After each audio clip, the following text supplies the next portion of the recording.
Triplets nagpalibre ng ice cream sa isang estranghero. Inakala ng kanilang ina na modus ang ginawa ng binata, kaya sinabihan niya itong babasagin ang muka. Laking gulat nito na ito pala ang boss niya. Perry, tama na yan. Sila nang bahala dyan, maghanda ka na dahil andun na ang mga anak mo sa labas. Nanlaki mga mata ni Perry matapos marinig ang sinabi ng kanyang manager. Agad na nagpunas si Perry ng kanyang kamay at iniwan ang pagpe-plating ng mga pagkain sa ibang mga chef na kasama niya sa trabaho. 2:00 pa naman po ang paalam ko. May 30 minutes pa po, sir. Saad ni Perry. Napailing na nga lamang ang manager at bahagyang natawa. Ikaw talaga.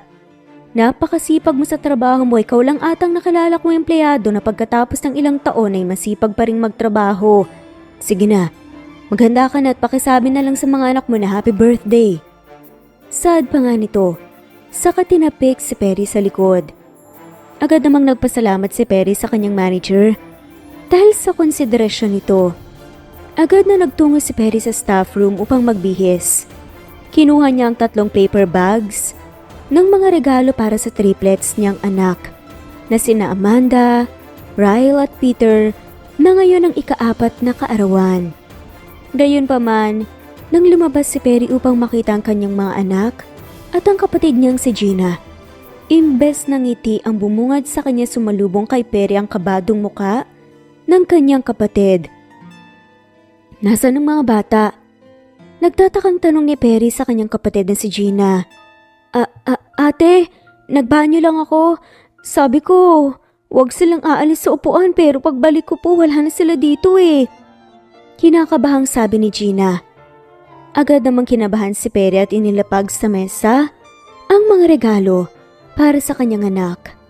Agad na nagtanong-tanong si Gina sa mga empleyado habang si Perry naman ay dumiretso sa kanyang manager upang humingi ng pabor at nakita ang mga footage ng CCTV camera. Ayun! Sila bang mga anak mo? Saad ng manager ni Perry.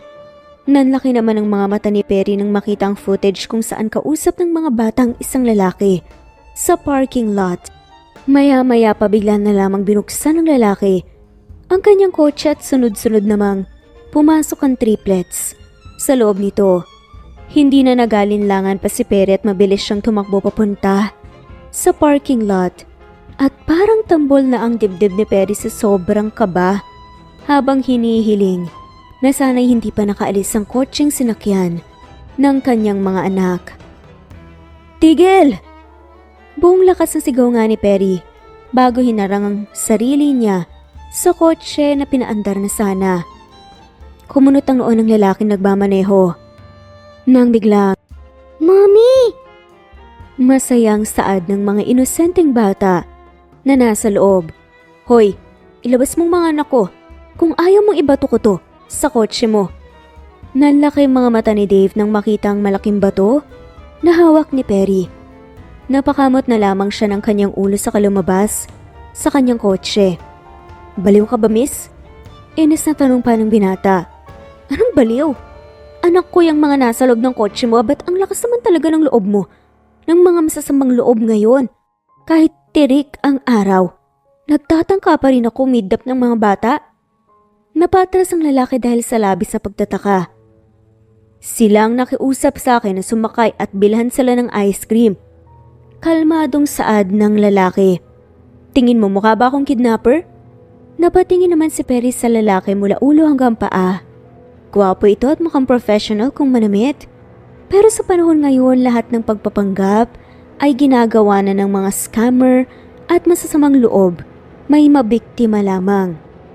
At sinong matinong tao naman ang magpapasakay ng mga bata at dadalhin sila paalis nang hindi sinasabihan ng mga magulang ng mga bata. Alam mo, kabisado ko na yung mga modus nyo. Alam mo na hindi ka panipaniwala ang dahilan mo. Marahas na nagmarcha si Perry palapit sa kotse. Dahil sa kaguluhan nagsimulang magtipon ng mga tao upang manood sa kanila. Marahas na binuksan ni Perry ang pinto at bumungad sa kanyang ang mga inosente niyang anak. Mommy, sama ka po sa amin? Mommy, sabi niya bibilhan niya raw po kami ng ice cream. Magkakasunod na saad ni Ryle at Amanda. Samantalang si Peter naman ay tahimik lamang na nakaupo at mukhang nadamay lang rin sa pagiging maligalig ng kanyang kakambal. Mga anak, baba na kayo. Kami na lang ni Tita Gina nyo ang bibili ng ice cream para sa inyo, ha? Saad ni Perry. Pero Mommy, masarap daw po doon sa alam niya.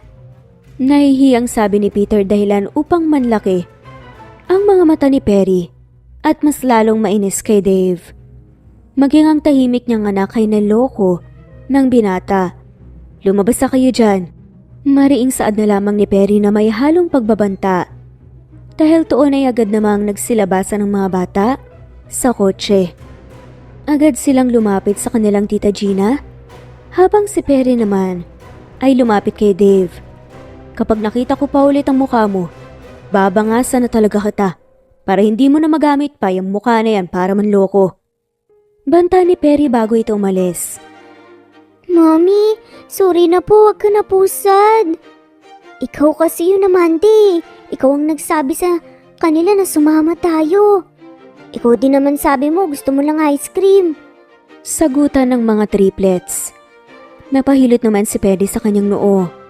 Amanda, Ryle, tama na, mag-aaway pa ba kayo?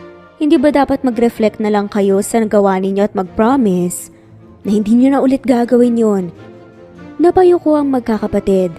Napalingon kay Peter at tahimik lamang na kumakain ng cake. Mommy, si Peter po ang unang lumapit po dun sa lalaki. Sad nga ni Amanda. Nagtaka naman si Perry at likas na tahimik at mahiyain kasi si Peter. Kaya naman hindi kagad siya niniwala sa sinabi ni Amanda. Peter, totoo ba? Marahang tanong nga ni Perry. Tumango naman si Peter at napayuko. Opo, sorry po Mommy, maganda po kasi ang kotse niya. Sad pa ng bata. Napakamot na lamang ng ulo si Perry. Alam niyo bang muntik na kayong makidnap kanina? At may benta sa masasamang tao, ha? Tanong ni Perry dahilan upang matakot ang kanyang mga anak. Sa susunod, wag na kayong basta-basta makikipag-usap sa kung kani-kanino. Lalong wag kayong basta-basta sumasama sa hindi nyo kakilala. Kahit na sabihin nilang kakilala nila ako o si tita nyo, wag pa rin kayong sumama, maliwanag ba? Napatango na nga lamang tatlong bata at bumaba sa kanilang upuan upang yakapin ang kanilang ina. Napahinga naman ng malalim si Perry sa kanapayakap rin sa kanyang mga mahal na anak. Hindi niya kakayaning mapano ang mga bata dahil hindi niya mapapatawad ang sarili niya kapag nangyari yon. Nagpatuloy ang kanilang selebrasyon para sa ika-4 na kaarawan ng triplets. Dahil sa pagod mula sa kalalaro, nakatulog kaagad ang mga bata pagkatapos ng maghapunan. Tahimik na pinapanood ni Perry ang kanyang mga anak habang mahimbing na natutulog ang mga to. Ate, pasensya ka na kanina. Kung nabantayan ko sila ng maayos, edi sana hindi mangyayari to. Marahang sabi ni Gina na ngayon ay nakatayo sa pinto. Napangiti na lamang si Perry. Okay na yun, Gina. Ang mahalaga, ligtas silang lahat ngayon. Tumango si Gina at ngumiti. Ate, tungkol pala sa paglipat namin ni Roman. Napayuko si Perry matapos muling banggitin ni Gina ang tungkol sa nalalapit na paglipat nito ng tirahan kasamang fiancé nito na si Roman.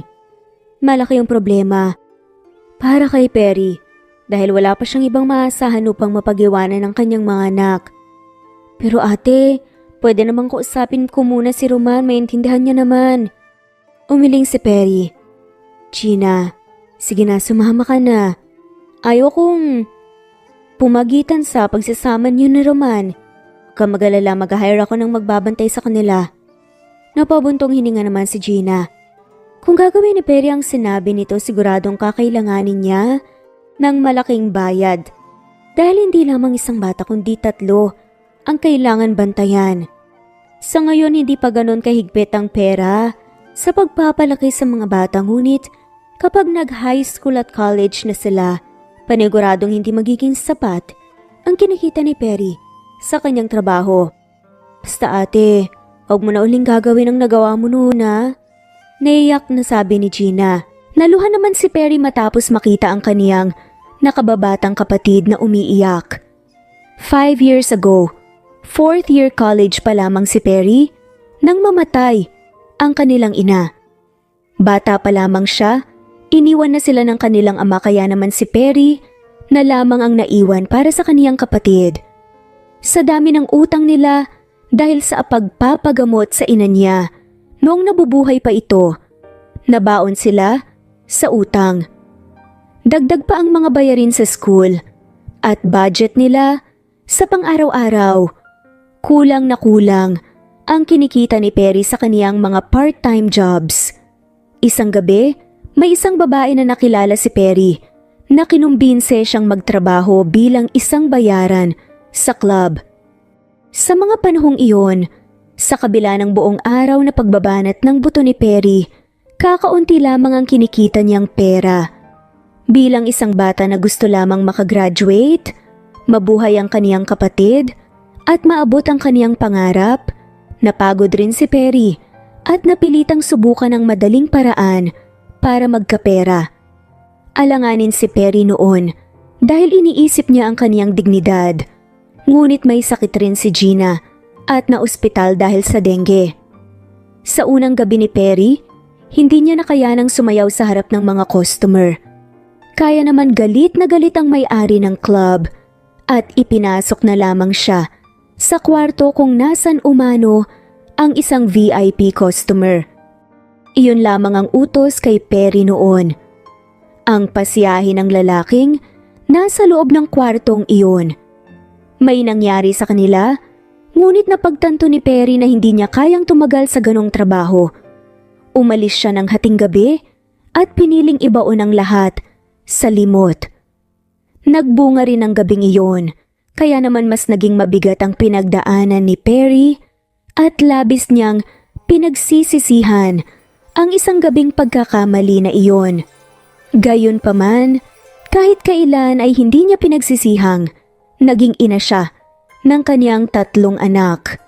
Niyakap na lamang ni Gina ang kaniyang ate habang pareho silang tahimik na umiiyak at nag-iingat na hindi magising ang mga bata.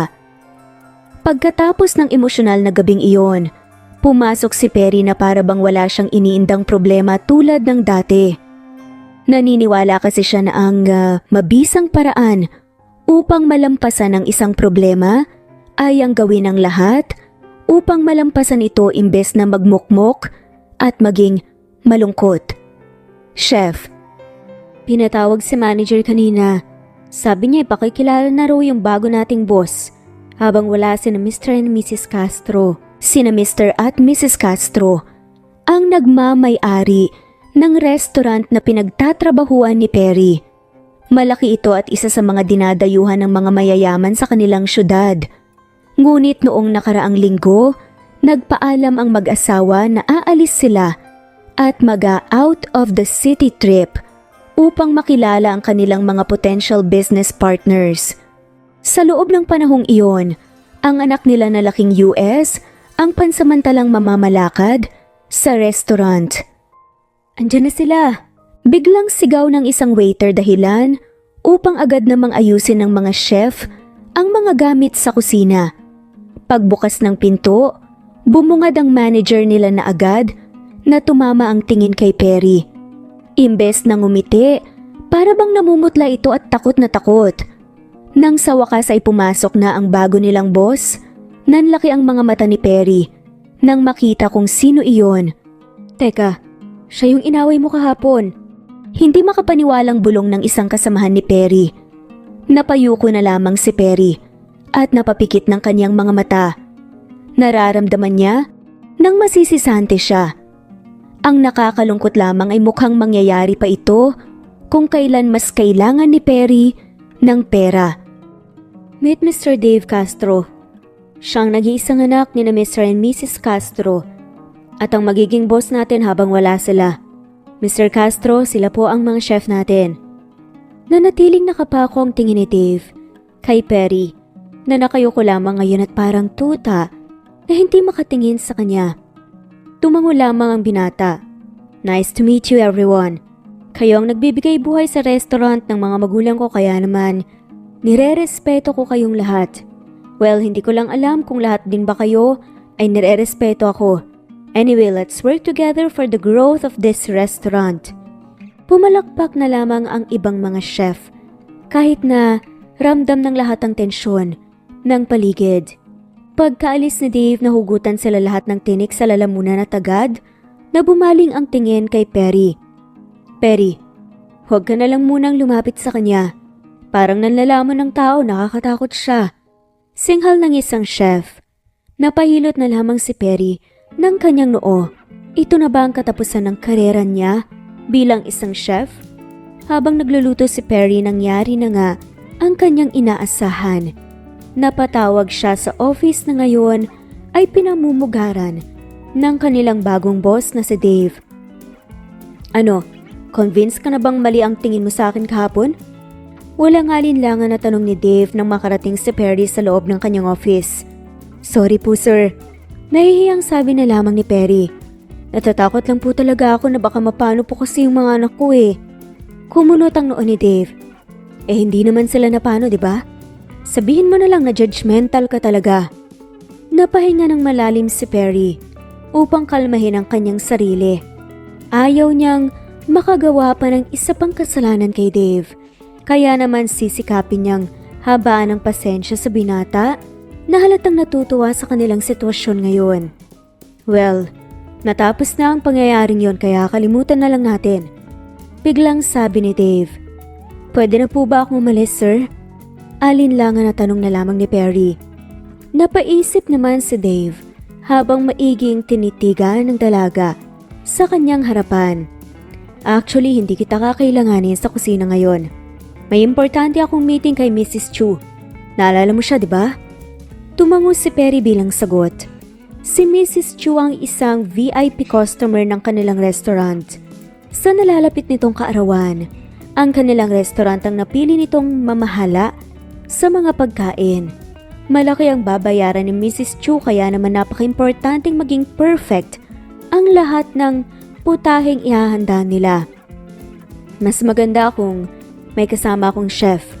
Sa totoo lang, hindi ako ganun kagaling na magluto kaya baka hindi ko maintindihan kung ano ang mga gusto ng VIP clients natin. Pero sir, hindi po ba mas mabuti kung si head chef po ang isasama nyo? Katwira naman ni Perry. Ipinag-cruise ni Dave ang kanyang mga braso sa kamapang asar nang umiti kay Perry. Kailangan siya ngayon dito sa restaurant dahil maraming reservations ngayong araw. Makausap ko na rin siya at nasabi niyang ikaw ang pinakamaasahan sa lahat ng mga chefs na hinahawakan niya. Hindi naman alam ni Perry kung ano ang una niyang dapat na maramdaman. Masaya siya dahil nalaman niyang nakikita pala ng head chef ang kanyang mga efforts sa trabaho. Ngunit hindi ikinatutuwa ng dalaga ang marinig ito sa ganitong sitwasyon at manggaling pa mismo kay Dave. Sige po sir, anong oras po tayo alis? Tanong ni Perry.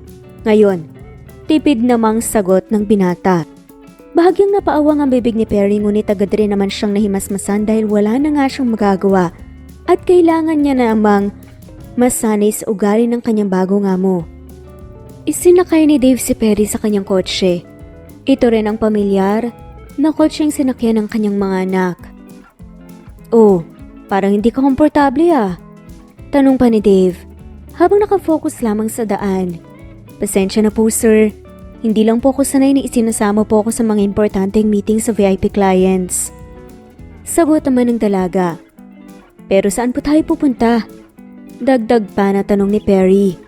Dahil sa familiar na daang kanilang tinatahak. Hindi na nakasagot pa si Dave dahil ihinininto na nga nito ang kanyang kotse sa harap ng isang pampublikong paaralan. Andito na tayo. Dito na gayang makipagkita si Mr. Chu. Napalingon naman si Perry sa paligid. Dahil ang kinaroroonan nila ngayon ay ang paaralan ring pinapasukan ng kaniyang mga anak. Nabuhayan ng loob ang dalaga dahil sa kasabikang makita ang kaniyang mga anak. Napansin naman ito ni Dave at agad na nahulaan ang dahilan kung bakit umaliwalas ang mukha ni Perry. Ngunit hindi nila maaaring unahin ang paghahanap sa mga anak ng dalaga dahil importante ang kanilang meeting. Nagtungo sila sa office kung saan naroon lamang si Mrs. Chu at umiinom ng tsaa. Marahan itong ngumiti sa kanila at inaya silang maupo. Nasa opisina sila ngayon ng pangalawang anak ni Mrs. Chu na siyang principal rin ng eskwelahan. Habang kausap nila si Mrs. Chu, sinikap ni Perry na hindi ipakita sa kanilang importanteng kliyente ang kaniyang kaba. Sa kabilang banda, confident namang nakikipag-usap si Dave at ang binata pa ang nagdadala ng kanilang usapan. Bagong mukha itong kasama mo, Dave. Nasaan si Ramon? Marahang tanong naman ni Mrs. Chu. Saka ngumiti kay Perry. Tinutukoy naman ng donya ang kanilang head chef. Kailangan siya ng restaurant ngayon dahil sa dami po ng reservations. But worry not, Mrs. Chu. Chef Perry is very competent at siya rin ang nirekomenda ni head chef na sumama sa akin ngayon. Tumango-tango si Mrs. Chu at ngumiti. Nagpatuloy naman ang kanilang usapan tungkol sa mga pagkain. Pagkatapos ng isang oras, natapos rin sa wakas ang kanilang pag-uusap. Parang may humigop sa energy mo ah. Para kang lantang gulay ngayon.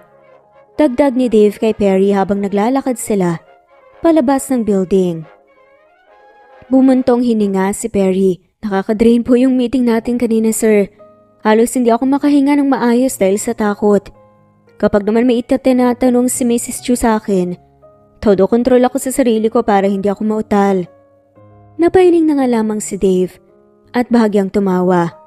But you did a great job. Hindi ka nautal at hindi ka nagmukhang kabado. Wika pa ng lalaki. Nang biglang, Mommy, Mommy! agad na umaliwalas ang mukha ni Perry nang marinig niya ang mga pamilyar na boses na yun. Nagkaroon kaagad ng energy ang dalaga upang salubungin ang mga napaka-cute na anak. Kasunod naman nila ang kanilang tiya na si Gina kasama ang nobyo nitong si Ramon. Nang makarating naman ang triplets sa kanilang ina, agad nila itong niyakap. Hindi naman nakatakas sa paningin ng tatlong bata ang binatang kasama ng kanilang ina. Si Tito Pogi! Masiglang sabi ni Amanda. Ngumiti naman si Dave sa bata. Sir, ito pong mga anak ko si Amanda, Peter at Ryle. Dito rin po sila nag-aaral. Mga anak siya ni Sir Dave. Siya ang bagong boss ni Mommy sa trabaho. Napaayos naman ang tayo ang tatlong bata nang marinig ang sinabi ng kanilang ina. Agad nilang napagtanto na hindi nila pwedeng basta-basta nakulitin na lamang si Dave. Sir Dave, sorry po sa nangyari nung nakaraang araw. Huwag niyo pong awayin si Mommy sa work ah. Seryosong saad ng batang si Peter. Ginulo naman ni Dave ang buhok ng dalawang batang lalaki. Hindi niyo kailangan maging tense sa harap ko. Hindi ko awayin ang mommy niyo, isa pa. Maaari niyo pa rin akong tawaging Tito Pogi, mas gusto ko yun. Wika ni Dave. Napaiwas si Perry ng kanyang tingin upang itago ang kanyang pagpipigil ng tawa. Isang malawak na ngiti ang sumilay sa mukha ng mga bata nang mapagtanto nilang wala silang dapat na ipag-alala. Gusto niyo bang mag-ice cream? Balita ko, maaga kayong ipapauwi ngayon dahil half day lang ang lahat ng pampublikong klase. Tama ba? Tumango si Gina. Opo sir, iuwi na nga po sana namin ng mga bata dahil dismiss na sila sa klase. Ayoko pa pong umuwi, Mommy. Gusto ko pa pong kumain ng ice cream. Nagkatingin na naman sina Perry at Gina dahil sa sinabi ni Amanda. Anak, nakakahiya naman kay Tito Pogi niyo. Bibili na lang kayo nila Tita Gina at Tito Roman ni mamaya. Tapos sa bahay niyo kainin. Marahang pakiusap ni Perry sa kanyang mga anak. Hindi naman umangal ang mga to, ngunit bakas ang pagkadismaya sa kanilang mukha lalo na si Amanda.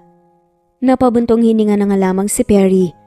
Pakaramdam niya tuloy ay ang sama-sama niya dahil ito na ang pangalawang beses na napigilan niya ang panlilibre ni Dave ng ice cream sa kanyang mga anak. Actually, wala namang problema. Kasya naman tayo sa kotse ko. Idadaan na rin natin sila sa bahay niyo pagkatapos.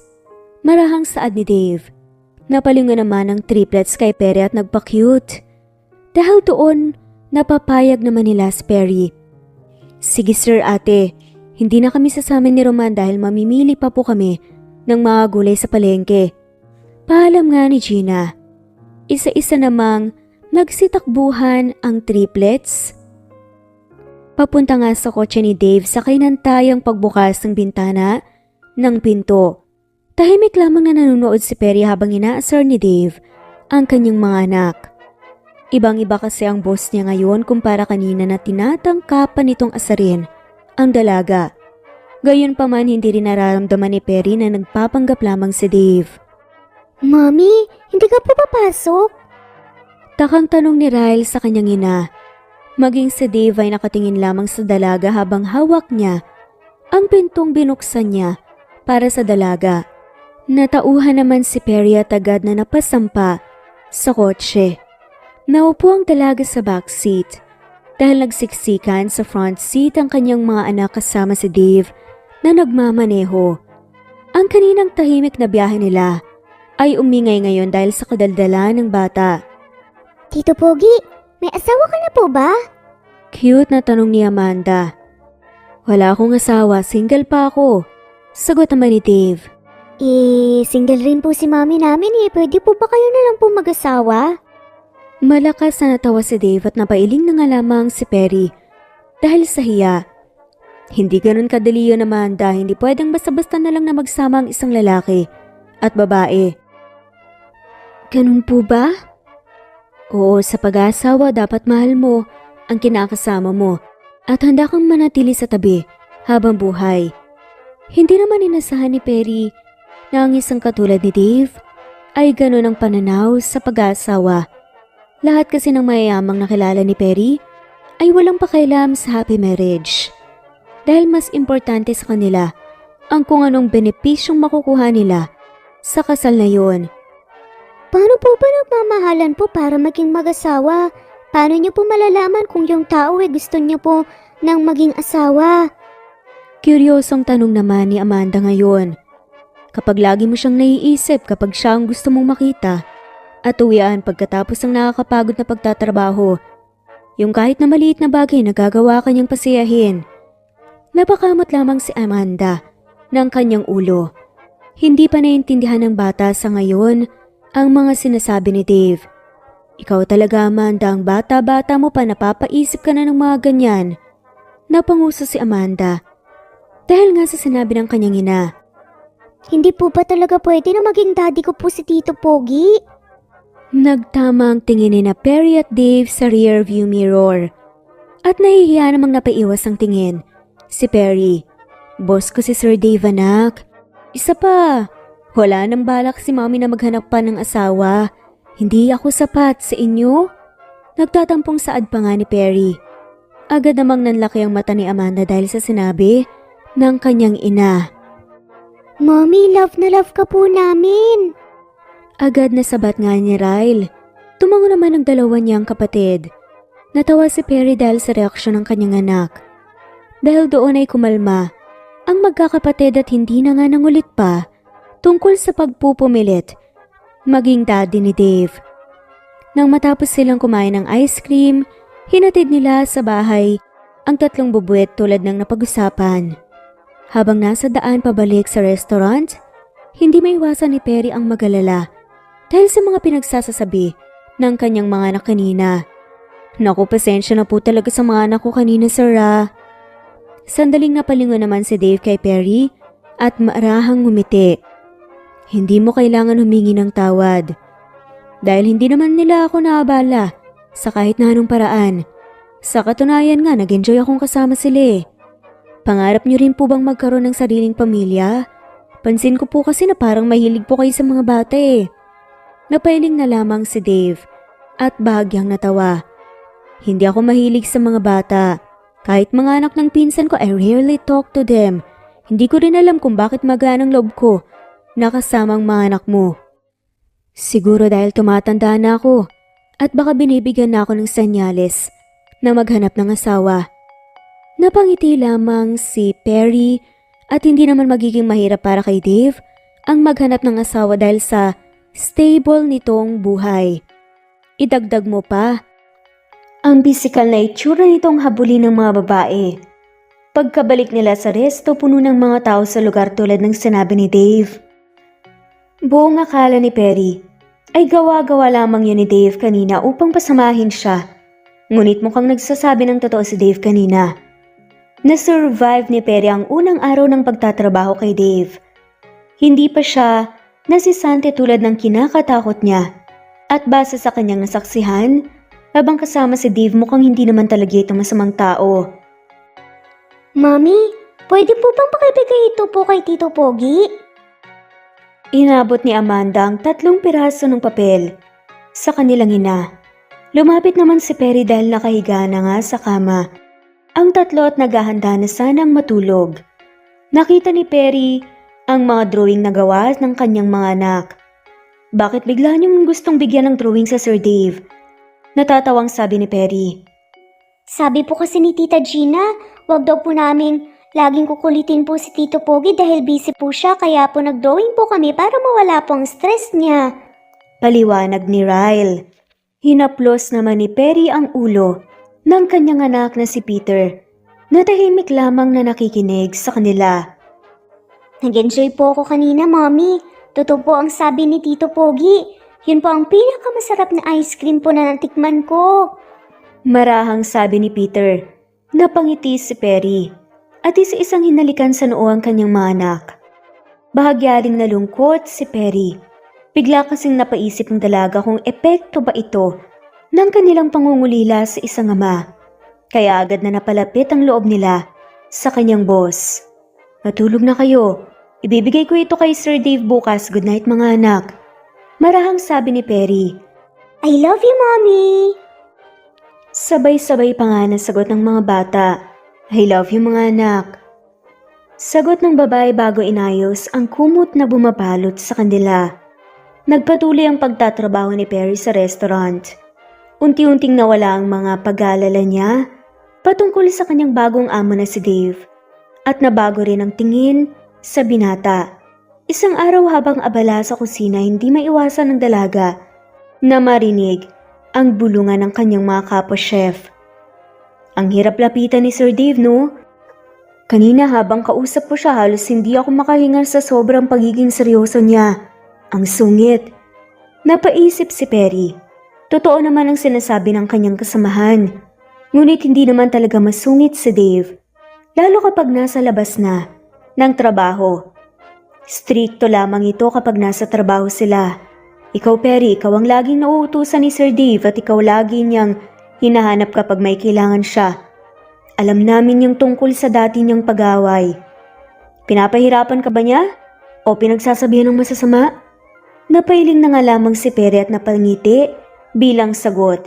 Kung makikita lamang ng kanyang kasamahan ng kanilang boss, sa tuwing kasama nito ang triplets, malamang ay magbabago rin ang tingin nila. Hindi naman. Mabait naman si Sir Dave.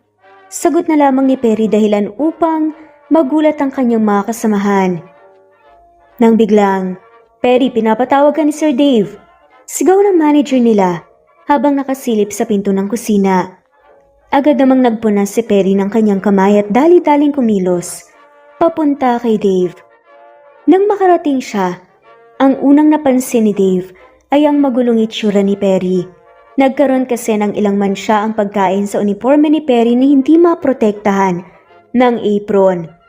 Pasensya na po sir, hectic po kasi sa kusina kanina, parang may gera po sa dami ng bisita natin ngayong araw. Nahihiyang sabi ni Perry. Nang mapansin niyang nakatingin si Dave sa kanyang uniform, tumango si Dave. I'm sorry kung napatingin ako. Wala naman ako masamang intensyon, nabigla lang ako pero naiintindihan ko naman. Expected na marami tayong customers ngayon dahil February 14. Tumango si Perry at ngumiti. Bigla namang napatayo si Dave at napaayos ng kanyang suot na polo. Nagpaalam na ako kay head chef. Gusto sana kitang isama sa lakad ko ngayon. Tumango si Perry at muling ngumiti. Hindi na ito bago sa kanya dahil sanay na nga siyang dinadala siya ni Dave sa kung saan saang meeting kasama ang kanilang mga kliyente. Pero hindi related sa trabaho ang ilalakad natin ngayon. Wika pa ng binata. Namuo naman ang pagtataka sa mukha ni Perry. Po? Saan po tayo pupunta?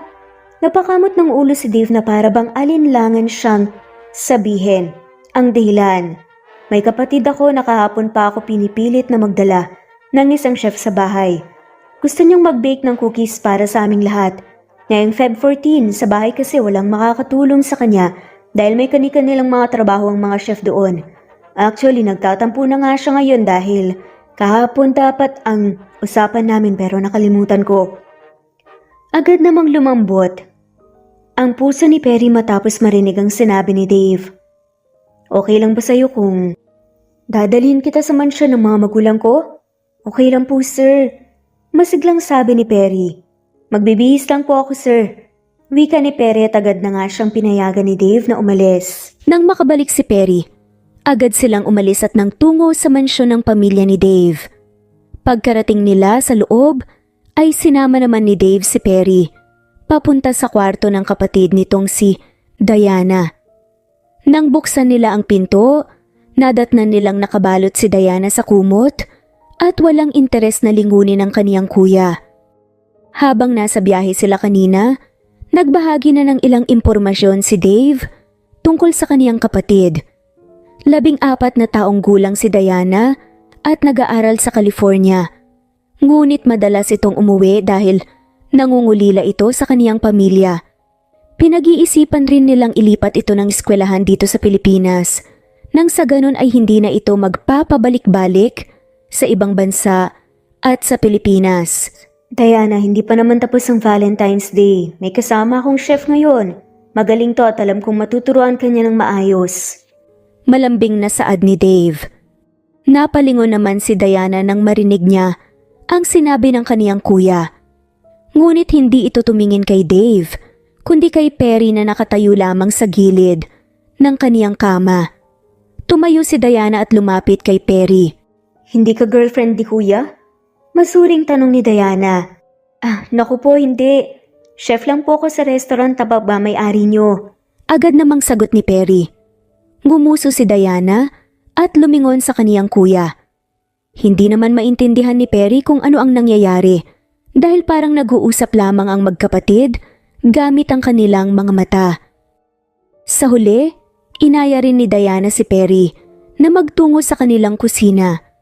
Mas malaki pa ata ang kusina ng kanilang mansyon kumpara sa kusina ng restaurant na ilang taon nang pinagtatrabahuan ni Perry. Kompleto ang mga gamit, kaya naman maging si Perry ay na-excite sa pagluluto. Tinuruan niya si Diana na mag-bake tulad ng kanilang usapan. Nasa harapan naman nila si Dave at nanonood lamang sa kanila habang nakangiti. Hindi na naman tama ang hugis, ayoko na. Naiyak na sabi ni Diana nang muli na namang masira ang kanyang hinuhulmang cookies. Napangiti si Perry at marahan na lumapit sa bata. Masyadong maraming tubig ang nilagay mo sa dough. Subukan mong dagdagan mo pa ng ingredients. Sinunod naman ni Diana ang payo ni Perry. Maya-maya pa, isang malawak na ngiti ang sumilay sa mukha ng dalagita. Masayang ipinakita ni Diana sa kaniyang kuya ang unang cookie na nahulma niya sa heart na hugis. Natawa naman si Perry dahil halos tumalon na si Diana sa tuwa.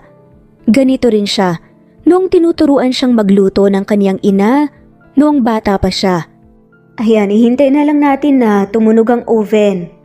Saad ni Perry kay Diana na hindi maalis ang tingin ngayon sa oven. Nang maluto na ang kanilang ginawang cookies, agad na lumapit sina Diana at Perry sa oven. Ngunit nagulat ang dalaga nang pigilan siya ni Dave na buksan ang oven. Ako na, mainit pa yan. Marahang saad ni Dave. Napaatras naman si Perry dahil doon at hindi niya mawari kung bakit may kakaiba siyang naramdaman sa kanyang dibdib. Oh my G, ang sarap! Masayang sabi ni Diana. Masaya namang napalapit ang dalagita kay Perry at agad na napayakap sa dalaga. Thank you Ate Perry, the best ka talaga. Gawa mo yan. Ma'am, ang ginawa ko lang naman ay magbigay ng instructions at tulungan ka. Marahang sagot naman ni Perry. Bumusangot tuloy ang mukha ni Diana. Diana na lang itawag mo sa akin, Ate Perry. Pati si kuya, huwag mo nang tawagin sir kapag nasa labas kayo. Hirit pa nga ni Diana. Magagawa ni Perry yun kay Diana, ngunit pagdating kay Dave, hindi niya alam kung posible niyang magawa yun dahil para na rin siyang lumabag ng isang batas kapag informal niyang kinausap ang kanyang amo. Natatakot ka ba kay kuya, Ate Perry? Huwag kang mag-alala, mas gusto niya yun. Hindi niya lang masabi sa'yo. Muling hirit ni Diana, saka napalingon sa kanyang kuya nang may pilyang ngiti. Agad namang namuo ang kaba sa mukha ni Dave nang masabi yun ng kanyang kapatid. Tama si Diana, ayos lang sa akin yun. Tanging sagot na nga lamang ni Dave, saka napaiwas ang tingin at tumitig na lamang sa mga cookies. Napakamot naman si Perry sa kanyang ulo dahil sa nangyari. Bahagya ring namula ang pisngi ng dalaga. Malamig na ata yung mga cookies, ilagay na natin sa lalagyan, Diana. Pag-aaya ni Perry at agad namang tinanguan ni Diana. Nang makarating sila sa mga cupboard, kung saan nakatenga ang iba't ibang mga Tupperware, natawa sina Perry at Diana dahil hindi nila maabot ang mga ito. Maya-maya pa, naramdaman na malamang ni Perry ang biglaang pagtayo ni Dave sa kaniyang likod at pag-abot nito sa Tupperware na pilit nilang kinukuha. Napalingon si Perry sa binata dala ng pagkabigla, ngunit mali ata ang desisyong iyon dahil masyado palang malapit ang mukha ni Dave sa kanya. Sorry. Nahihiyang sabi ni Salamat. Perry. Tumango naman si Dave at agad na napaiwas ng tingin. I smell something sweet. Mas matamis pa sa asukal. Pangaasar ni Diana. Natawa naman si Perry at napailing na lamang. Imposibleng magkaroon ng feelings si Dave sa kanya dahil may anak na siya. Naisipan nilang uminom ng kape sa garden habang kinakain ang mga cookies. Nakabalot na ang mga cookies na ibibigay ni Diana sa mga napili niyang tao. Ipapadala rin sa assistant ng kanilang mga magulang ang mga cookies na para sa kanila. Wait a sec, kukunin ko lang ang Polaroid ko para may picture tayo. Biglang saad ni Diana, saka mabilis na tumakbo papasok sa mansyon. Naiwan naman sina Perry at Dave na magkasama. Napahigop na lamang si Perry ng kape dahil hindi niya alam ang sasabihin. Sanay naman na siyang kasama si Dave, ngunit ngayon ay tila parang nahihiya siya. Next time maganda siguro kung ipakikilala mo ang triplets kay Diana. Siguradong mag-e-enjoy silang apat, lalo na't gustong-gusto ni Diana na may mga bata dito sa mansyon. Saad ni Dave. Nako, nakakahiya na pag ganun. Sa sobrang gulo ng mga anak ko, baka makasira pa kami ng gamit dito. Napasandal si Dave sa kanyang upuan upang mas maayos na tignan si Perry. Wala ka na bang planong mag-boyfriend? Seryosong tanong ni Dave at muntika namang mabilaukan si Perry dahil doon. Natawa ang dalaga habang nagpupunas ng kanyang labi. Sino naman ang tatanggap sa katulad ko na may anak na? Na tinatawag akong disgrasyada. Hindi naman sa ayaw ko. Bukas naman ang puso ko para sa mga ganyang bagay eh. Pero sa tingin ko imposible na yung mangyari ngayon. Masaya na rin man ako sa mga anak ko. Hindi ka dapat ganyan mag-isip. Marami pang lalaki sa mundo na walang pakialam kung anong nakaraan ng isang babae. Kung may anak ba sila o wala, o kung anumang klase sila ng tao noon. Napahaplos naman si Perry sa kanyang braso matapos marinig ang sinabi ni Dave. Hindi lamang ang katotohanan ng isa nang siyang ina ang pumipigil kay Perry na umibig. Ngunit ang takot na talikuran lamang siya ng kanyang mamahaling lalaki kapag nalaman nitong minsan siyang nagtrabaho sa isang club. Perry, marahang sabi ni Dave dahilan upang matauhan si Perry. Huminga ng malalim si Dave at napasapu sa kanyang muka. Para bang hirap na hirap siyang sabihin ang gusto niyang sabihin sa dalaga. I find you attractive. Palagi akong namamangha sa pagkatao mo, sa pagiging matapang mo, at hindi basta-bastang pagsuko sa mga pagsubok. Sa tingin ko gusto kita. Gusto kitang ligawan. Yun ay kung pahihintulutan mo ko. Nalaglag ni Perry ang hawak niyang cookies dahil sa sinabi ni Dave. Hindi nakasagot ang dalaga at nakatulala lamang sa binata dahil sa pagkabigla. Sakto namang dumating si Diana na dala ang kanyang Polaroid camera.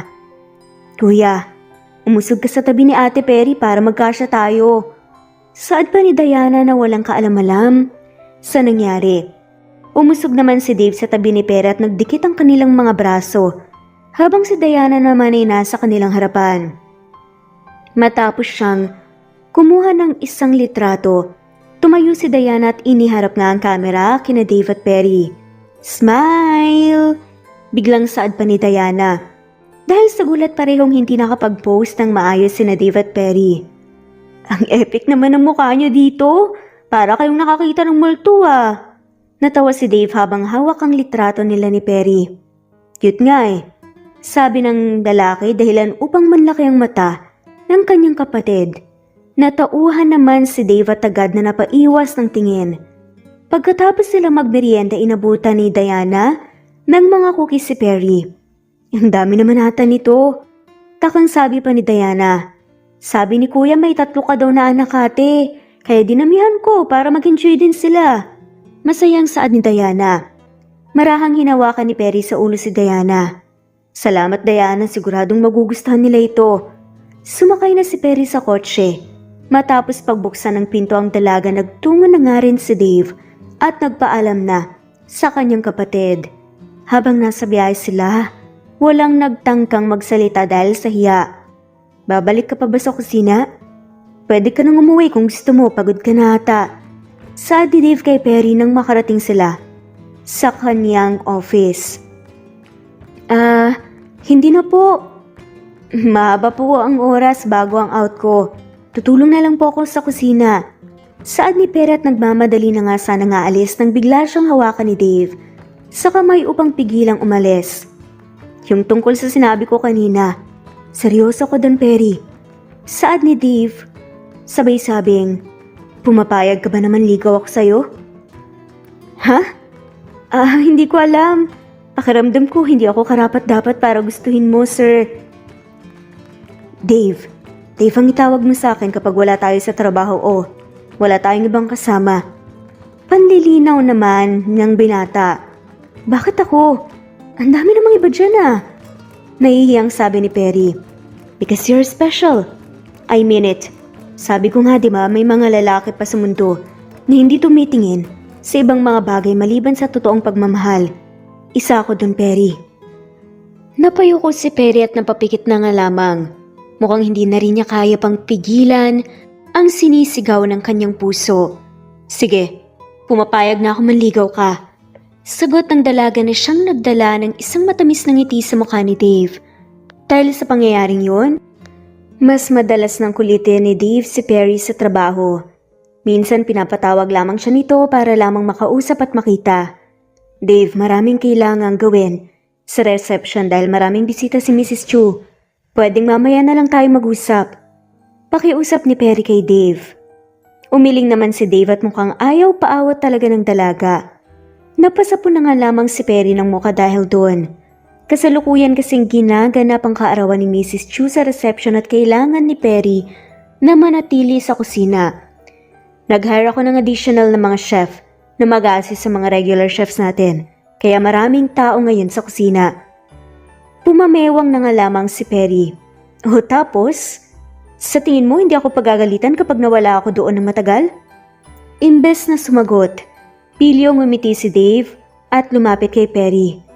Marahan niyang hinawakan ng magkabilang balikat ng dalaga gaya ng ginawa nito dati at saka ginaya ito papunta sa malaking sofa. Maya-maya pa kumuha ito ng isang kumot sa kanyang drawer. Kahapon ka pa walang tigil sa pagtatrabaho. Hindi ka pa nga nakatulog, di ba? Napaiwas naman ang tingin si Perry. Kailangan naman kasi akong magkasikaso ng lahat sa kusina dahil sa akin assign itong event. Tumango-tango si Dave. Kaya magpahinga ka na muna ngayon at matulog ka ng mahimbing.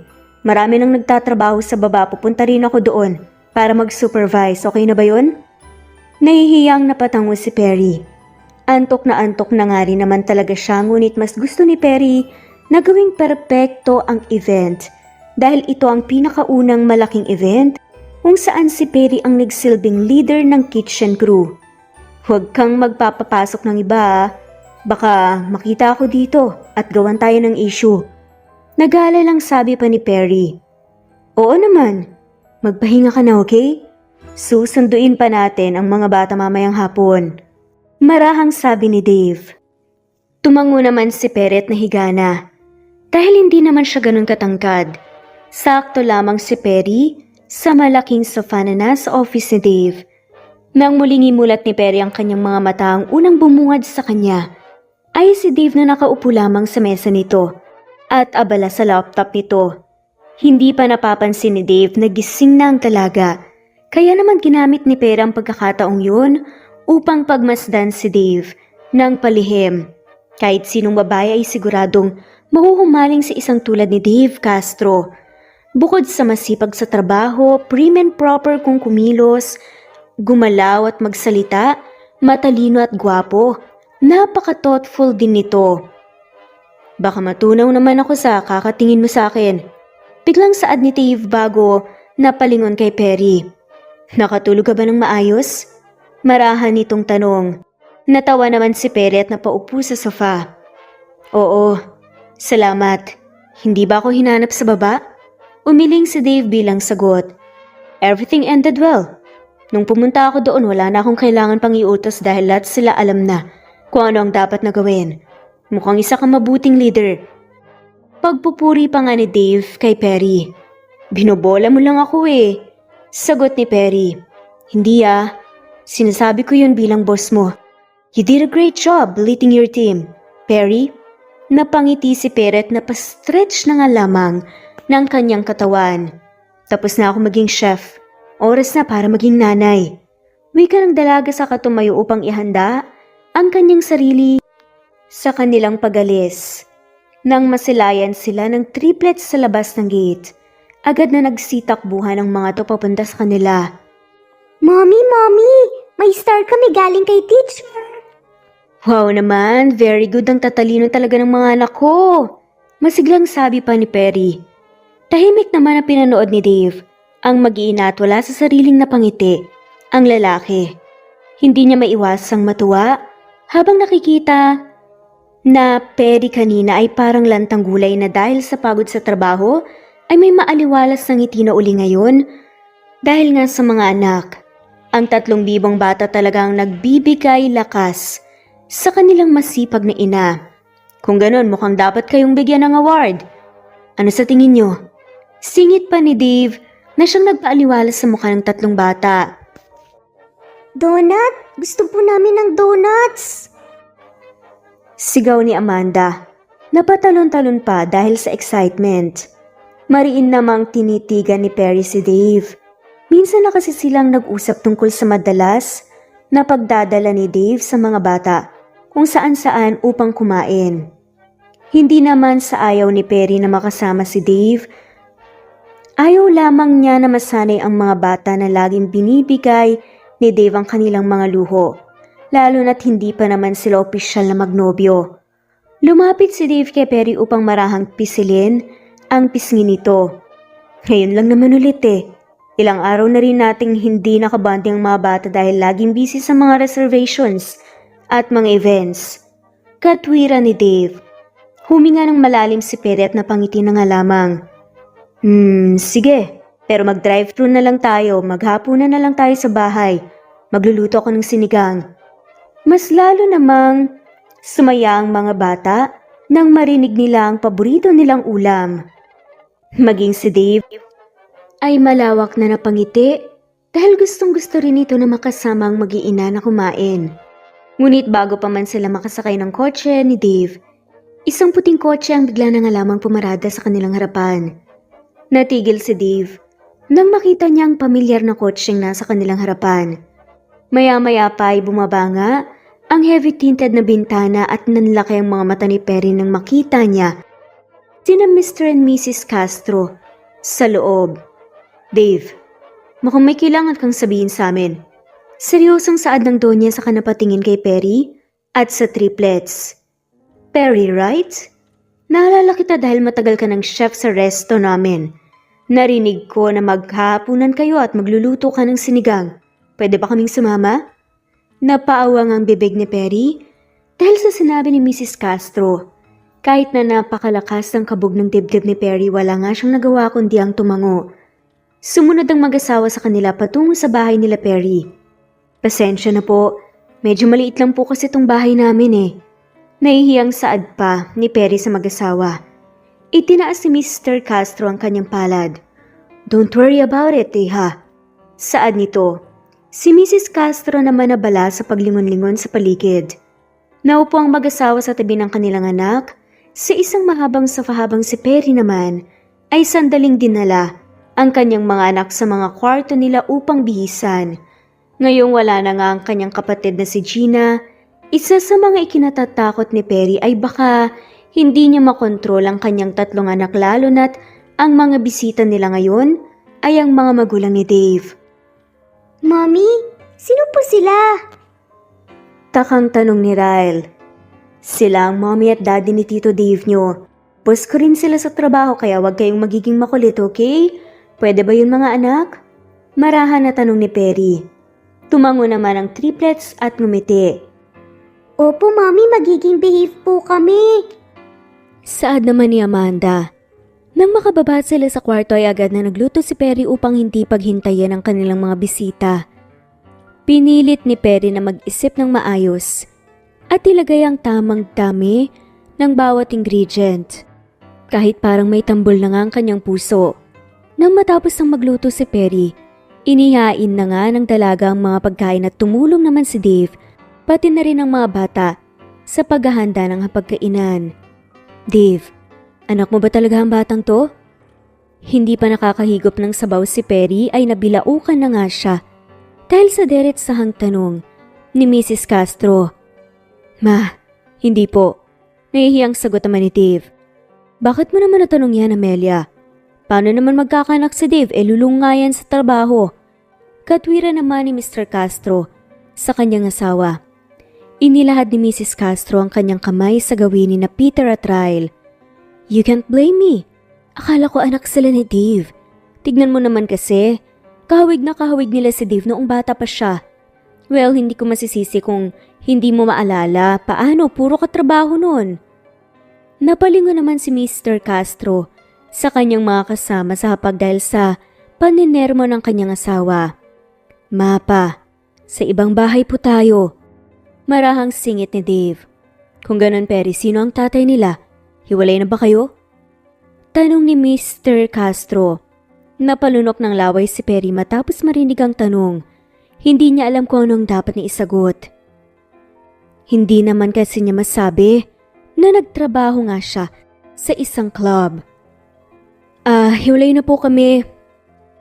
Tanging sabi ni Perry, saka napayuko. Napatingin naman si Dave sa dalaga. Maging siya ay walang alam kung sino ang totoong ama ng mga bata, ngunit ayaw niyang kulitin si Perry tungkol doon dahil mukhang sensitibo ang topic na ito para sa dalaga. Wala po kaming daddy. Si Mami lang po ang gusto naming makasama. Biglang sabi ni Amanda dahilan upang mapaangat nang tingin si Perry. Kung gano'n ayaw mo sa anak ko? Mapanuring tanong ni Mrs. Castro. Siya lang po gusto kong maging daddy. Sagot naman ng inosenteng bata. Natawa na nga lamang si Mrs. Castro. At hindi ito inaasahan ni Perry. Maging si Mr. Castro natuwa sa munting usapan ni Amanda at ng kanyang asawa. Amanda, anong gusto mo paglaki mo? Biglang tanong pa nga ni Mr. Castro. Agad namang tinuro ni Amanda ang kwintas na suot ni Mrs. Castro. May malaki itong mamahaling bato na pendant. Gusto ko pong gumawa ng ganyan kaganda na necklace. Saad ng bata. Ikaw, Ryle, anong gusto mo paglaki mo? Gusto ko pong maging pulis. Poprotektahan ko po si Mami ko. Sagot naman ni Ryle. Napalingon naman ang mag-asawa sa tahimik na si Peter. Gusto ko pong maging pilot para madala ko po si Mami sa iba't ibang lugar. Nahihiyang sabi naman ni Peter. Nanlambot naman ang puso ni Perry matapos marinig ang sinabi ng kanyang mga anak. Hindi inaasahan ni Perry na magiging maingay ang kanilang hapagkainan. Buong akala niya ay mapupuno ito ng tensyon at katahimikan. Matapos silang kumain na una na ngang nagpaalam ang mag-asawa. Hinatid ni na Perry at Dave ang mag-asawa pabalik sa kanilang kotse. Hindi kami tutol kung magiging kayo man ang anak ko, Perry. As long as wala kayong nasasaktang ibang tao. Thank you for the delicious food. Tamang-tamang pagkain yun dahil kararating lang namin mula sa flight kanina. Marahang sabi pa ni Mr. Castro. Sada man ni Mrs. Castro, to be honest, nagduda kami ng asawa ko nang malaman namin ang tungkol sa inyo. But after spending time with you and your kids, napagtanto namin kung bakit napamahal sa iyo si Dave. Thank you for the meal, Perry. Masuyong saad naman ni Mrs. Castro. Wala po yun, ma'am. Sir, maraming salamat po. Masayang sagot ni Perry. Nang makalis ang mag-asawa, napahinga ng maluwag si Perry at napaharap na lamang kay Dave. Halos hindi ako makahinga kanina.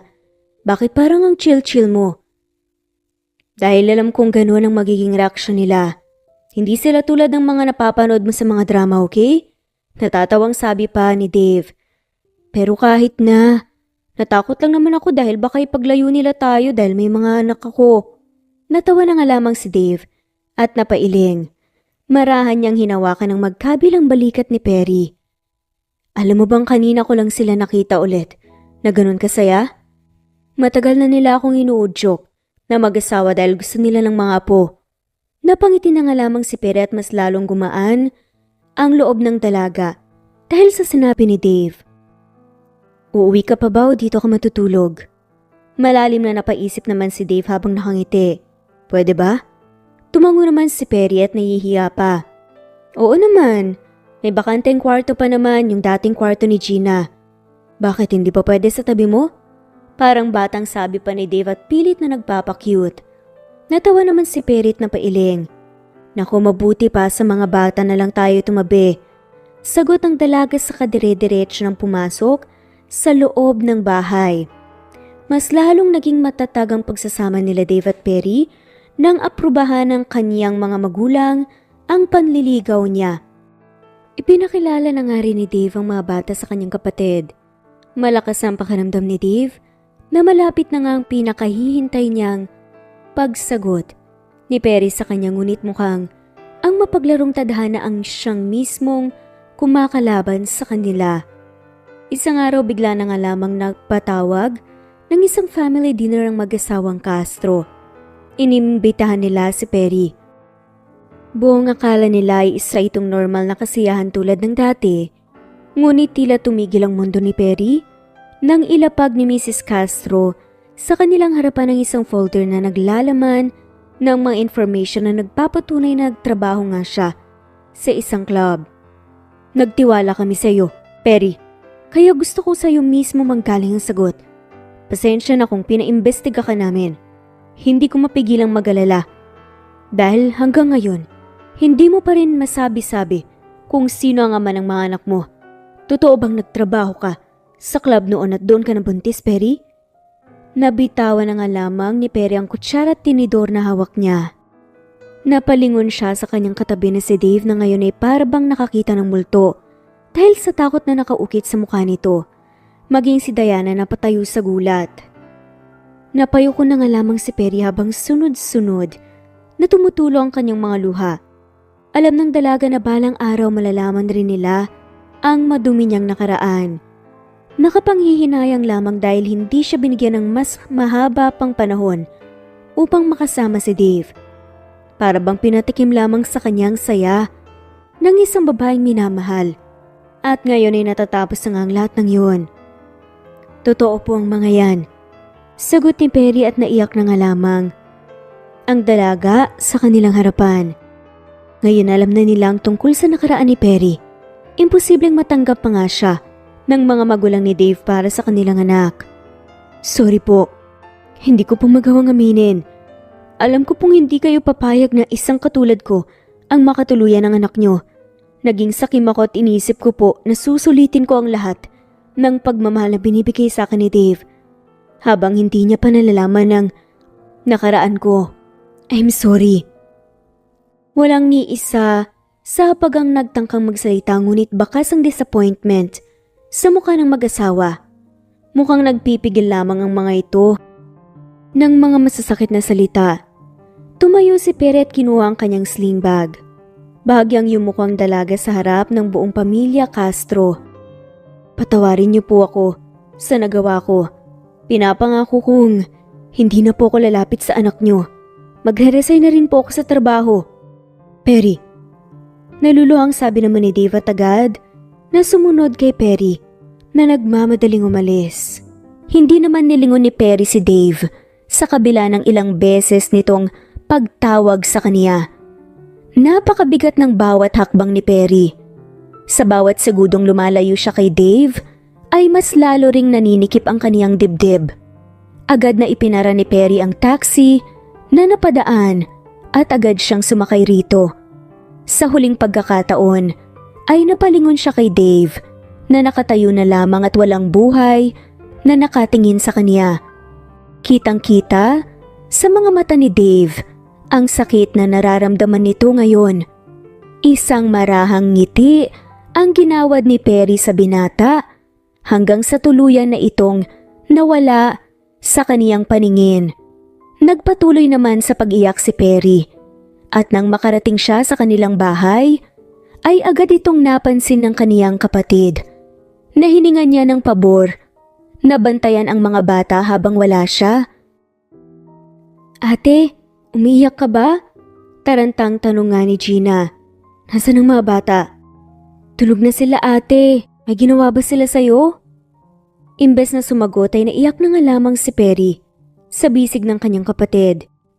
Nalaman ng mga magulang niya na nagtrabaho ako sa club noon. Saad ni Perry. Agad namang naluha si Gina matapos marinig ang durog na boses ng kanyang kapatid. Ate, I'm sorry. Kung hindi ako nagkasakit noon, hindi mo yun gagawin. Sad pa ni Gina. Saka naiyak na rin. Agad namang natigil si Perry sa pag-iyak upang punasan ang luha ng kanyang kapatid. Ano ka ba? Andyan ka na naman eh. Hindi mo nga yun kasalanan, desisyon ko yun. Umiling na nga lamang si Gina. Nako, ikakasal ka na iyakin ka pa rin. Masaya na ako na naranasan kong pagmamahal at aruga ni Dave. Sadyang may mga bagay lang talaga na hindi pwedeng maging sa atin dahil masyado silang valuable. Baka hindi talaga kami para sa isa't isa. Pagkatapos ng gabing yun, pasimpleng tumabi si Perry sa kanyang mga anak. Niyakap na lamang niya ang mga bata habang tahimik na umiiyak hanggang sa makatulog na nga lamang siya. Kinabukasan tanghali na nga nang magising si Perry at bumungad sa kanya ang tatlong anak na mukhang inaabangan siyang magising. Nako, mag-alas 7 na pala. Pasensya na mga anak, hindi ako nakapagluto ng breakfast nyo. Tarantang sabi ni Perry sa kaagad na napabangon. Mommy, kumain na po kami. Marahang sabi naman ni Ryle. Bakas ang lungkot sa mukha ng mga bata dahilan upang muling mapaupo si Perry sa kama. Bakit ganyan ang mukha nyo? May nangyari ba? Mommy, bakit ka po umiiyak? Malungkot na sabi ni Peter. Hindi ako umiiyak, na puwing lang si Mommy. Teka, sabihin nyo, kanina, kumain na kayo, sinong nagluto ng pagkain nyo? Takang tanong pa nga ni Perry. Saka pa napansin ni Perry na nakabihis na pala ang mga to at handa na ngang pumunta sa kanilang school. Alam ni Perry na imposibleng nakapagluto nga ang mga anak niya dahil hindi naman sila marunong. Hindi rin sila nakapaghanda papuntang school nang walang tulong ng nakakatanda. May bisita po sa baba, Mami, saad ni Amanda. Agad namang napatayo si Perry at mabilis na bumaba. Rinig niya na nga kaagad ang tunog ng vacuum at nang masilayan niya kung sino ang bisitang tinutukoy ng kanyang mga anak, natigilan siya sa pagbaba sa hagdan. Bakit nandito ka? Hindi makapaniwalang tanong ni Perry kay Dave. Ilang segundong napuno ng katahimikan ng buong bahay ni Perry nang patayin ni Dave ang vacuum ng kanyang ginagamit. Napatingin lamang si Dave kay Perry at sa mga batang nasa likod ng dalaga. Magkahalo-halong emosyon ang nakita ni Perry sa mga mata ni Dave.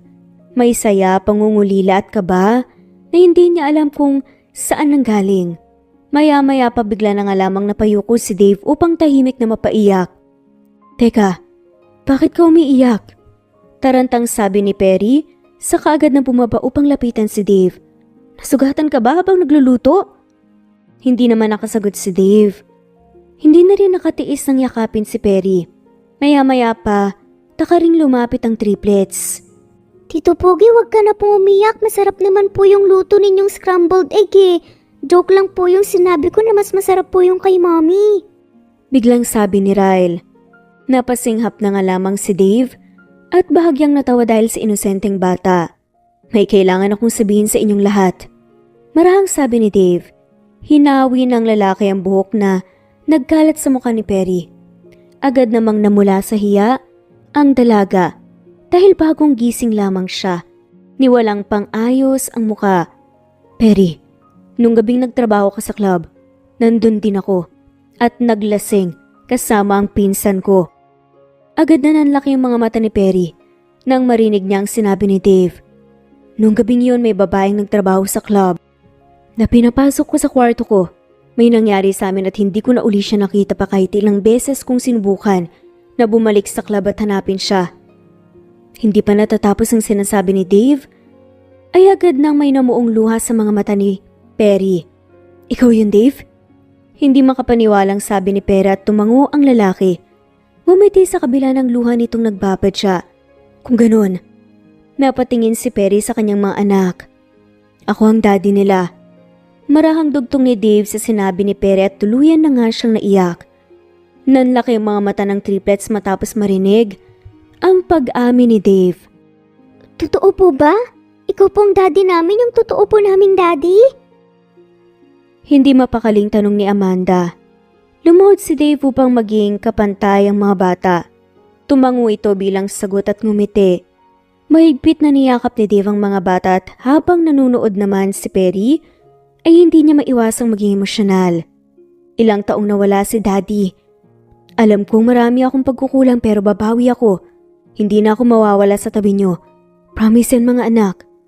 Marahang sabi pa nga ni Dave habang yakap pa rin ang tatlong bata. Dahil sa pangyayari ay nagsimula namang maiyak ang mga bata at tugunan na nga rin ang yakap ng kanilang ama.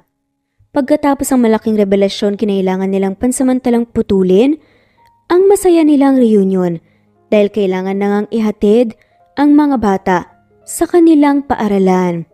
Naisipan naman ni Dave na dalhin si Perry sa isang paborito niyang cafe. Hindi lamang kasi masarap ang kanilang mga gawa. Napakaganda rin ang kanilang location. Presko ito at may magandang view ng paligid, tamang-tama sa mga taong hindi magulo ang isip at mabigat ang pakiramdam. Paano ang mga magulang mo, Dave? Alam ba nila? Tanong nga ni Perry sa lalaki. Lumapit si Dave kay Perry na nakatayo sa terrace at dinadama ang hangin. Hinawakan niya ang kamay nito. Hindi pa nila alam na ako pala talaga ang ama ng mga bata. Paano mo nga pala nalaman na ako yung babae? Takang tanong ni Perry. Pumunta ang kapatid mo kagabi sa mansyon kasama ang fiancé niya. Sinabi niyang lahat sa akin. Nagpatawag kaagad ako ng mga tao para i-double check. Pero sobrang saya ko sa nalaman ko. Gusto kong ipagsigawan. Pero kailangan ko muna kayong makausap. Paano kung ayaw pa rin nila sa akin? Paano kung hindi nila matanggap ang mga bata? Ayokong masaktan ng mga bata. Ayoko silang itakwil ng sariling pamilya. Marahang inilapat ni Dave ang kanyang daliri sa labi ni Perry upang pigilan ito sa pagsasalita at pag-overthink. Hindi mangyayari yan. Sigurado kung hindi mangyayari ang lahat ng masasamang naiisip mo. At kung mangyari man, hindi ako papayag na bigla mo uli akong iwan tulad ng ginawa mo kagabi. Saad ni Dave. Saka marahang ngumiti. Maya-maya pa humugot ito ng kung ano sa kanyang bulsa at hinarap ang isang singsing kay Perry. Napatras ang dalaga dahil sa gulat. Wala naman kasi sa expectations niya na agad-agad na mag-propose si Dave. Ngunit heto na nga at nakaluhod na ang lalaki sa kanyang harapan. Napalingon si Perry sa paligid. Ngayon ay gets niya na kung bakit walang ibang customer maliban sa kanila. Habang pinapanood nga kitang umalis kagabi para akong unti-unting nadudurog. Doon ko tuluyang napagtanto kung gaano kakahalaga sa buhay ko, Perry. Mahal na mahal kita. At hindi ko na kaya na muli pa tayong magkalayo. Gusto kong bumuo ng isang masayang buhay kasama ka. At sisikapin ko nga na mangyari yun anuman ang pagsubok na humarap sa atin. Perry, will you marry me? Yes. Oo, magpapakasal ako sa'yo. Agad na sagot nga ni Perry sa kapinanood si Dave na isuot sa kanyang isang napakagandang singsing. Pagkatapos nung tumayo si Dave at mahigpit, naniyakap si Perry bago naglapat ang kanilang mga labi. Habang nasa daan, hindi maiwasan ni Perry na mapangiti sa tuwing nakikita niya ang singsing na nasa kanyang daliri. Hindi ko alam na ganito pala kasayang maging engaged. Sad pa nga ng dalaga kay Dave na nagmamaneho ng kotse. Napangiti naman si Dave. Marahan namang inabot ni Dave ang kamay ni Perry at hinalikan ang likod ng palad nito. Everything will work out. Wala kang dapat na ikatakot dahil nandito ako. Saad pa ni Dave. Nang makarating na nga sila sa mansyon, na abutan pa nila ang mag-asawang Castro sa harap ng mansyon. Nakatingin sa magandang view ng mga bulaklak na nasa kanilang mansyon. Nang lumabas si Perry sa kotse, biglang naging seryosong mag-asawa. Lumapit naman sina Dave at Perry sa kanila.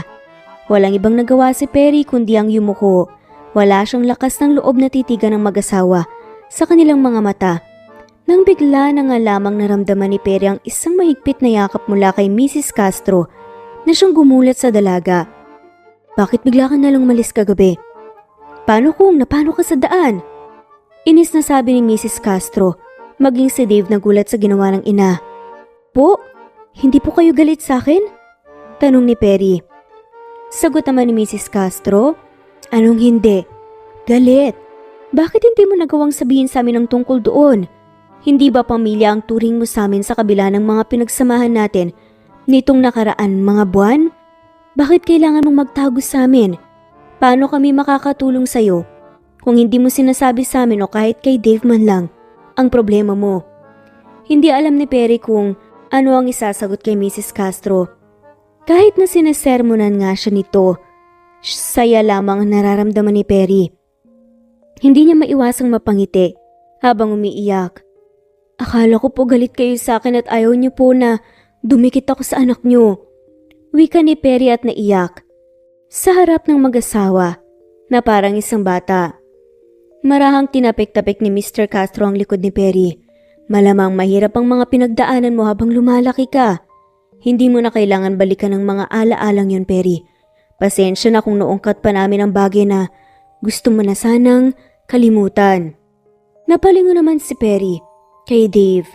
Maya-maya pa bigla na nga lamang hinawakan ni Mrs. Castro ang kamay ni Perry na may sing-sing na ngayon. Dave, bakit ngayon ka lang nag-propose?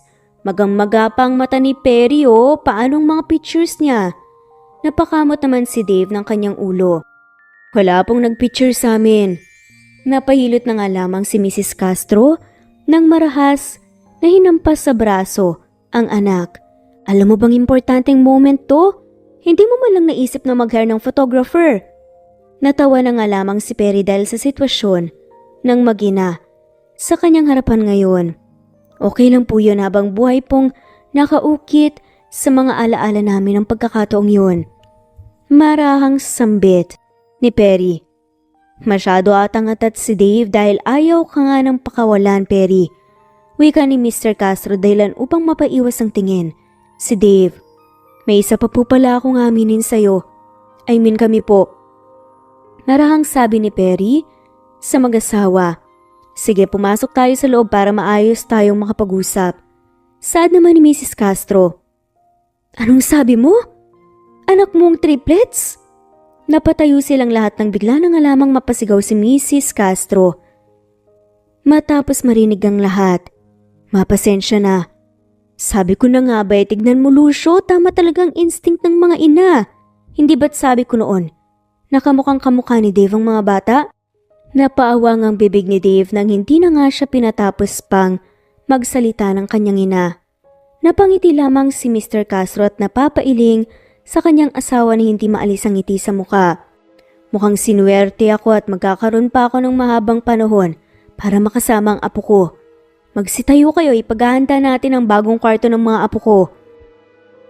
Umalis naman si Mrs. Castro nang hindi sila hinahantay. Nagkatinginan naman sila Dave, Perry, Diana at Mr. Castro na naiwan sa loob ng library. Hindi naman halatang excited si Alicia, no? Asar pa nga ni Mr. Castro. Dahilan upang magsitawanan na nga lamang sila habang sumusunod kay Mrs. Castro. Bago naganap ang pinakaantay na kasalan nina Dave at Perry, kinailangan muna nilang mag-adjust sa kanilang bagong buhay. At siguraduhin pati, ang mga bata ay nakakapag-adjust ng maayos. Simula nang malaman ni Mrs. Castro na anak talaga ni Dave ang triplets, walang araw na hindi nito kinulit sina Perry at Dave na dalhin ang mga bata sa mansyon hanggang sa napilit na lamang niya silang tumira doon. Isang buwan pagkatapos ng kanilang paglipat, naihanda na ang lahat para sa kanilang kasal na ginanap sa isang simbahan. Pagkatapos ng kanilang kasal, nagtungo ang mag-asawa sa ibang bansa para sa kanilang honeymoon at pagbalik nila, nakahanda na ang lahat para sa kanilang pagbubukod. Ayaw man ng mag-asawang Castro na bumukod ang pamilya ni Dave.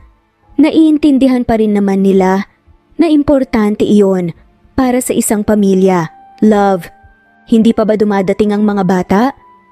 Natawa si Dave matapos muling marinig ang tanong na iyon mula sa kaniyang asawa. Napatayo si Dave at habang ang kaniyang asawa ay nag-aayos ng hapagkainan ngayon, tahimik na pinanood ni Dave si Perry. May iilang hibla na ng buhok nito ang namumuti. Nagkakaroon na rin ng kulubot ang mga balat ng kaniyang asawa. Ngunit pakiramdam ni Dave, mas lalo lamang uli siyang na-in love sa kaniyang asawa. Tingin nang tingin ka na naman sa akin, tandaan mo mas marami kang puting buhok kaysa sa akin. Pangasar pa ni Perry na pahawak na nga lamang sa kanyang balakang habang naglalakad palapit kay Dave. Abay, tawagan mo na nga ang mga anak natin. Napakatagal naman nilang dumating. Lalamig ang mga pagkain. Natawa na lamang si Dave at napailing. Ang usapan na 6 ng gabi, 5:40 pa lang, love. Malambing na wika naman ni Dave. Sakto namang umugong mula sa radyo ang isang mga paborito nilang kanta. Bigla namang nilahad ni Dave ang kanyang kamay na parang niyayaya si Perry na sumayaw. Tigilan mo ko, Dave, ang tanda-tanda mo na. Kung ano-ano pang kakornihan ang naiisip mo. Singhal ni Perry ngunit bakas naman sa mukha nito ang pamumula ng kanyang mga pisngi. Ayaw mo ba talaga? O nahihiya ka lang? Dahil baka sumakit na naman ang balakang mo habang sumasayaw. Kahit sumakit pa ang balakang mo, kakargahin kita. Sige na nga, baka magtampo ka na naman eh. Sagot naman ni Perry at tinabot ang kamay. Dahan-dahan naman silang nagsayaw habang magkahawak ang kanilang mga kamay at magkatikit ang katawan. Napasandal si Perry sa dibdib ng kanyang asawa habang sila ay dahan-dahang sumasayaw at dinadama ang musika. Masaya akong nakilala kita, love. Masaya akong hanggang ngayon. Kahit na humihina na ang mga kasukasuhan natin, ikaw pa rin ang kasama kong sumayaw ng ganito. Napangiti na lamang si Perry habang naririnig ang sinabi ng kanyang asawa. Maraming salamat sa hindi pagsuko sa akin noon at hanggang ngayon. Maya-maya pa umalingaw-ngaw ang tunog ng pagbukas ng pinto at agad namang naabutan ng kanilang mga anak ang sitwasyon ng mag-asawa. Wow, mukhang nakaka-istorbo ata kami ah. Saad nga ni Amanda habang hawak-hawak ang kamay ng kanyang 3 anak. Natawa si Ryle at si Peter at napailing. Mommy, Daddy, sana nag-lock po kayo ng pinto. Pangasar naman ang bunsong anak na si Dahlia. Ewan ko sa inyo, pumasok na nga kayo nang makakain na tayo. Natatawang sabi na nga lamang ni Perry at lumapit ang triplets at niyakap ang ina. Isama niyo naman kami sa sayaw niyo, Mommy, saad ni Ryle. Teka, umalis kayo, hindi ako makahinga. Saad na nga lamang ni Perry habang pinipilit na magpigil nga ng tawa. Dahil sa kanilang sitwasyon, hirap na hirap silang gumalaw at sumabay sa musika. Ngunit panay naman ang kanilang tawanan. Napailing na lamang si Perry at napapikit na lamang habang dama niya ang yakap ng kaniyang mga anak, apo at asawa. Naramdaman niya ang marahang paghawak ni Dave sa kaniyang kamay. Masasabi ni Perry na ito na ang klase na buhay na hiniling niya noon. Buong akala niya, titigil na ang buhay niya sa kalbaryo at paghihirap hanggang sa biniyayaan siya ng mababait na anak at isang napakabuting asawa na hanggang ngayon ay nanatili pa ring totoo sa mga pangako nito sa altar noong kanilang kasal. Kung maaari lamang tumigil ang oras, ayaw na ni Perry na matapos pa ang masayang oras na ito habang yakap niya ang mga taong bumubuo sa kaniyang buhay. Isa lang ang tanging hiniling niya sa Diyos noong mga oras na iyon, na patuloy silang bigyan ng ganito kasayang mga alaala. At kung dumating man ang oras na kailangan na nilang magpahinga ni Dave, sana ay patuloy na gabayan ng Diyos ang kanilang mga anak at apo. At dito na nga po nagtatapos ang kwentong pagmamahalan ni na Perry at Dave. Maraming salamat po sa lahat at sana okay lang po kayo sa sitwasyon ngayon na mabagyo. Thanks for listening. God bless and shout out po sa mga sumusunod.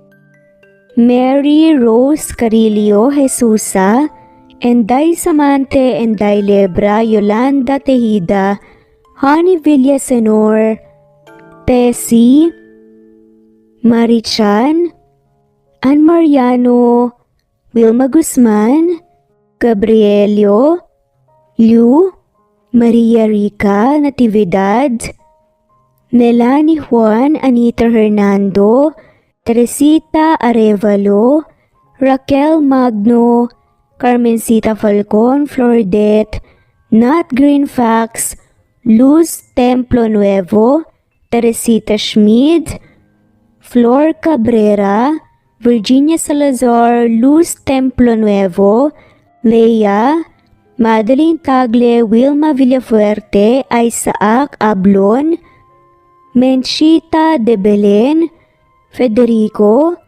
Mercy Edrosolo, Fe, Adamson Machas, Quinciano Ebas, Eli Ramirez Elizabeth Quilas, Harem Ruhi, Julius Edna Romero, Charlie Angelina Samia, Emma Gadiano, Rosemary Vasquez, Lisa, Estelita Mahia, Elvi Candontol, Corazon Danke of University of Eastern Philippines University, Teresita, Neil Bacolor, Evangeline Zamora, Charlie Jane Clemente, Susan Upaga, Susan Rodrigo, Fred Deliza de Guzman, Juby Hernandez, Helen Murillo, Edarlina Fahil,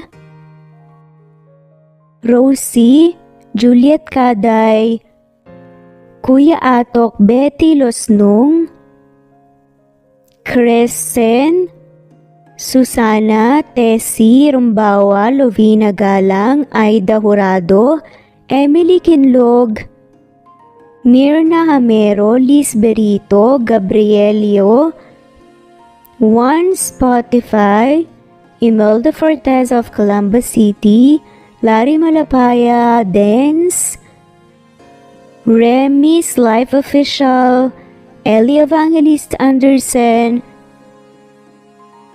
Choi, Ri, Jasmine Baya, Jerowina Aquino, Emeguba, Marilyn Babula, Shane Villarmino, Beth Sardina, Gabriel, Nino Regidor, Mel Abrogar, Rosemary Vasquez at shoutout na rin po sa lahat ng mga walang sawang sumusubaybay. Maraming salamat po. Veronica Briseño, Violeta Murillo, Teresita, Teresa Bulie, Christine Flores, Nesbet Hanaban, Flor Salvalion, Kuwait, Raquel Labay, Kuya Atok, Lani Pardillo, Eva Violeta, Presbyteros Rose, Amy Regalado, Teresita, Pres Cavilla Havana, Precious, Lilian Nobebe, Eli Evangelista Anderson, Marziel Arcelias, Rosemary Palaganas, Rose Martinito, Ding Lege, Alexa Gomez, Jomira Bueno, Amy Fenovares, Irma Emma, Lali Emralino, Tortillas Gaming, Matea Estrera, Annalie Flor, Rosemary Tinito, Rosemary Palaganas, Excelsis Tagala, Emily Kinlog, Rosemary, MM, Penning Escal, Neri Cabangon, Lucia Baldo, Rosemary Vasquez, Londono Villas, Faye, Rosemary, Angelo, Vicky Adlaon, Mercy Villantes, Rezeline Unday, Allen, Ace, Nino Regidor, Jeyo Cadtec, Escapades Matilda, Irma Valerio, Agustina Aniceto, Cecilia Alvior, Naitan Canada, Lily Roda Barcial, Eli Ramirez, Doris Day Pangan, Lynn Lee of Macau, Reyes, Rebecca Tezuka, Noel Macero, Rizalina Credo, Mitchie Karch, Romel Carion, Juliet Panlilio, Lynn, Merlilyn Zenny Marion, Benoni Anya Lucas from Bacolod City, Merlina Aparata, Annalyn Nantes, Flordette, Lorena Utod, Faye, Anita Hernando, Rochan Rodriguez, at shoutout na rin po sa lahat ng mga walang sawang sumusubaybay. Maraming salamat po.